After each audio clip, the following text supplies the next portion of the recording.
Thursday, luxury retailer Neiman Marcus announced just how many customers' credit cards were hacked in a security breach last year. 1.1 million, with 2,400 of those cards showing evidence of fraud so far. In a letter to customers, CEO Karen Katz said malware installed on the company's systems had skimmed the card info between July 16th and October 30th of last year, although luckily no personal information like birth dates or social security numbers were compromised. Online shoppers weren't affected, so only customers who shopped in-store during that time frame should be worried. But just in case, Katz said the company is offering free credit monitoring and identity theft protection for anyone who shopped there during the last year. Earlier this month, the company announced it had become aware of the fraud back in December and was working with the Secret Service to investigate, although the Washington Post points out the company didn't offer many details at the time. The news follows a massive breach at retail giant Target, where 40 million cards were compromised and personal data on 70 million customers was leaked.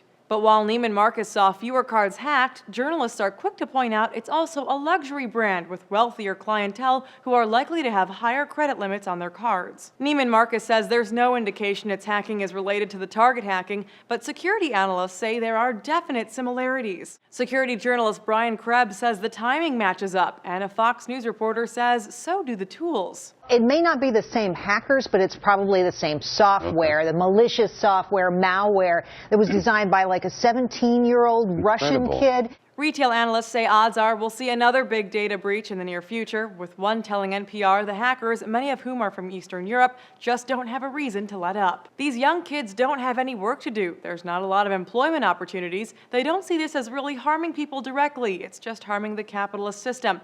And they're great programmers, so why should they stop? They're getting away with it. For Newsy, I'm Candace Aviles.